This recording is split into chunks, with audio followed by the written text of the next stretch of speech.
Gordon was resting in a siding. Beep, beep, beep, beep. Hello, fat face, whistled Henry. What cheek, spluttered Gordon. That Henry is too big for his wheels.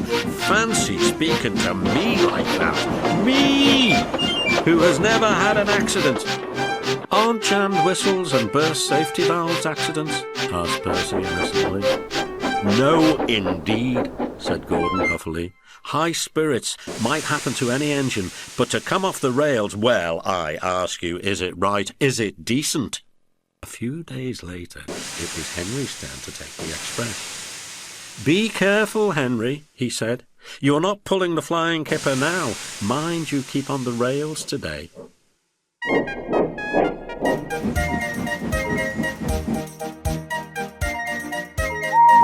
Henry snorted away. Gordon yawned and went to sleep, but he didn't sleep long. Wake up, Gordon, said his driver. A special train's coming and we're to pull it. Is it coaches or trucks? Trucks, said his driver. Trucks, said Gordon crossly. Pah! They lit Gordon's fire and oiled him ready for the run. The fire was sulky and wouldn't burn, but they couldn't wait, so Edward pushed him to the turntable to get him facing the right way. I won't go, grumbled Gordon.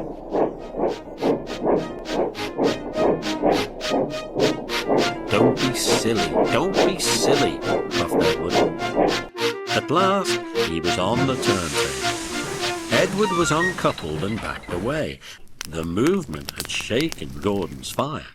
Gordon was cross and didn't care what he did. He waited till the table was halfway round. I'll show them, he hissed, and moved slowly forward. He only meant to go a little way, just far enough to jam the table and stop it turning, as he had done once before. But he couldn't stop himself, and slithering down the embankment, he settled in a ditch. Oosh! He hissed. Get me out! Get me out! Not a hope, said his driver and fireman. You're stuck, you silly great engine. Don't you understand that? They telephoned the Fat Controller. So, Gordon didn't want to take the special and ran into a ditch, he answered from his office. What's that you say? The special's waiting. Tell Edward to take it, please. And Gordon? Oh, leave him where he is. We haven't time to bother with him now.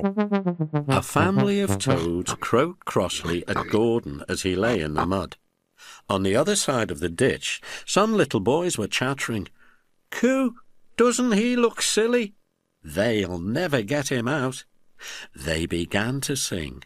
Silly old Gordon fell in a ditch, fell in a ditch, fell in a ditch. Silly old Gordon fell in a ditch, all on a Monday morning. Gordon lay in the ditch all day. Oh dear, he thought, I shall never get out. But that evening they brought floodlights. Then with powerful jacks they lifted Gordon and made a road of sleepers under his wheels to keep him from the mud.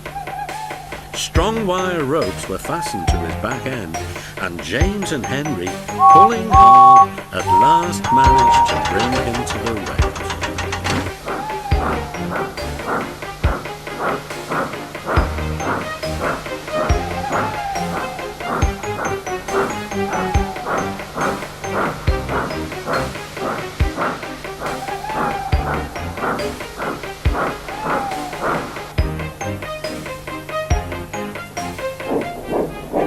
Late that night, Gordon crawled home a sadder and wiser engine.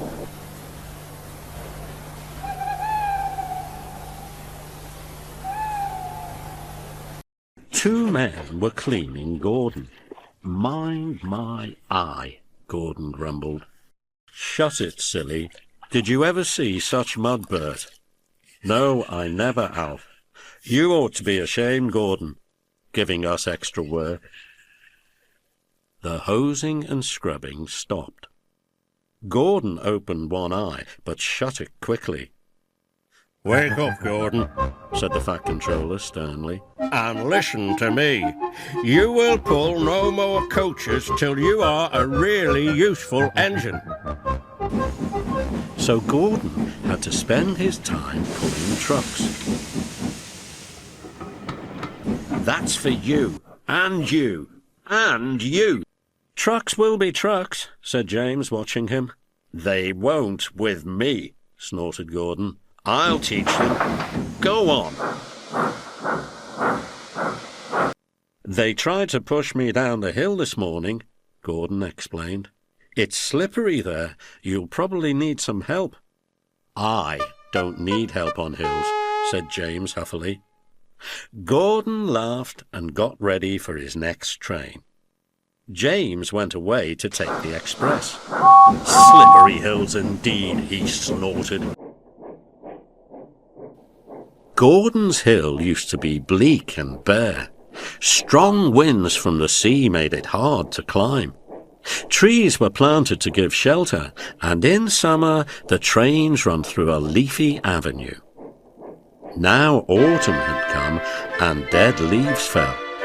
The wind usually puffed them away, but today rain made them heavy, and they did not move. The home signal showed clear, and James began to go faster. He started to climb the hill. I'll do it, he puffed confidently. Halfway up, he was not so sure. I must do it, he panted desperately, but try as he would, his wheels slipped on the leads and he couldn't pull the train at all. What's the matter, he gasped. His fireman had sounded the whales to help his grip. Help, whistled James, for though his wheels were turning forwards, the heavy coaches pulled backwards, and the whole train started slipping down the hill.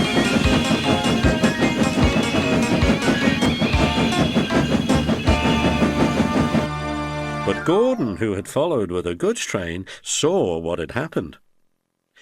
"Ah, well, we live and learn," said Gordon. "Never mind, little James," he went on kindly. "I'm going to push behind. Pull hard, we'll do it," the engines puffed together. Clouds of smoke and steam towered. "We can do it," puffed James. "We will do it," puffed Gordon. And presently they reached the top. Gordon watched the coaches wistfully till they were out of sight. Then slowly he trundled back to his waiting trucks. One day Thomas was at the junction when Gordon shuffled in with some trucks.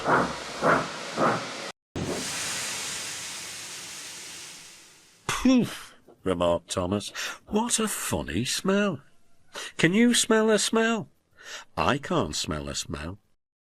"A funny, musty sort of smell," said Thomas. "No one noticed it till you did," grunted Gordon. "It must be yours." "Annie, Clarabelle, do you know what I think it is?" whispered Thomas loudly. "It's ditch water." Gordon snorted. But before he could answer, Thomas puffed quickly away. Annie and Clarabelle could hardly believe their ears. "He's dreadfully rude. I feel quite ashamed. I feel quite ashamed. He's dreadfully rude," they twittered to each other. "You mustn't be rude. You make us ashamed," they kept telling Thomas, but Thomas didn't care a bit.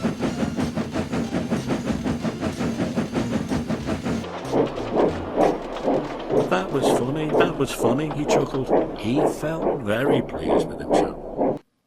Annie and Clarabelle were deeply shocked. They had a great respect for Gordon, the big engine. Thomas left the coaches at a station and went to a mine for some trucks. Long ago, miners digging for lead had made tunnels under the ground. Though strong enough to hold up trucks, their roofs could not bear the weight of engines.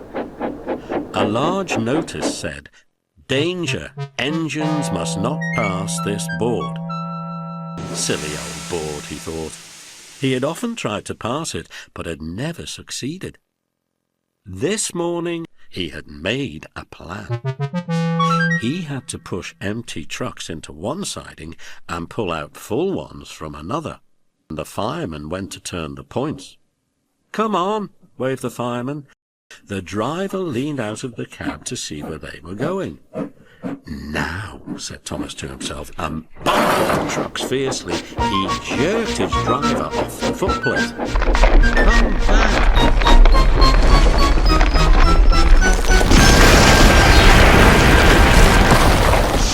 "Fire and smoke," said Thomas. "I'm sunk." And he was. Thomas could just see out of the hole, but he couldn't move.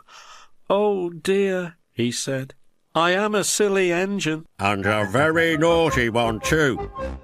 I saw you." "Please get me out. I won't be naughty again." "I'm not so sure," replied the Fat Controller. "We can't lift you out with a crane. The ground's not firm enough." Let me see.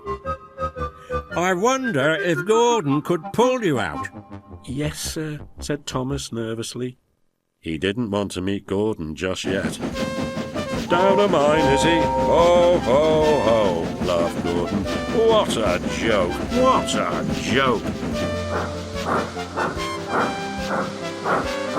"Poop, poop, little Thomas," he whistled. "We'll have you out in a couple of puffs."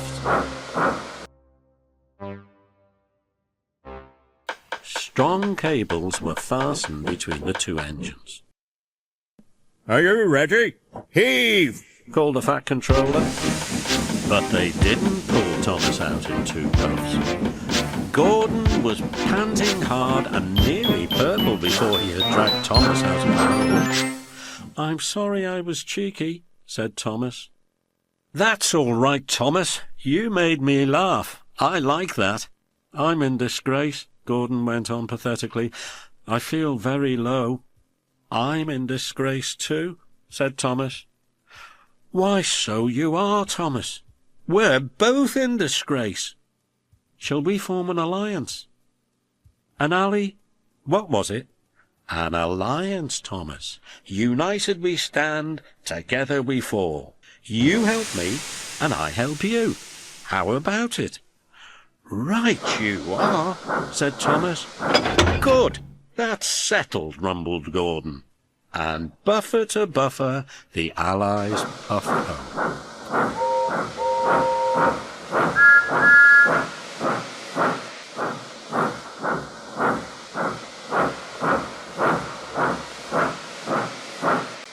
The stations on the line were being painted. The engines were surprised. "The Queen is coming," said the painters. The engines in their shed were excited and wondered who would pull the royal train. "I'm too old to pull important trains," said Edward sadly. "I'm in disgrace," Gordon said gloomily. "He'll choose me, of course." "You," Henry snorted, "you can't climb hills. He will ask me to pull it, and I'll have a new coat of paint. You wait and see." The days passed. Henry puffed about proudly, quite sure that he would be the royal engine. One day when it rained, his driver and fireman stretched a tarpaulin from the cab to the tender to keep themselves dry. Henry puffed into the big station. A painter was climbing a ladder above the line. Henry's smoke puffed upwards. The painter choked and couldn't see. He missed his footing on the ladder and fell plop onto Henry's tarpaulin.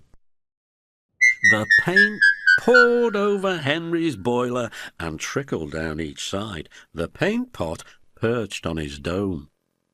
The painter clambered down and shook his brush at Henry. "You spoilt my clean paint with your dirty smoke," he said, "and then you take the whole lot and make me go and fetch some more." He stumped crossly away. The Fat Controller pushed through the crowd. You look like an ice cake, Henry, He said, That won't do for the royal train. I must make other arrangements. He walked over to the yard.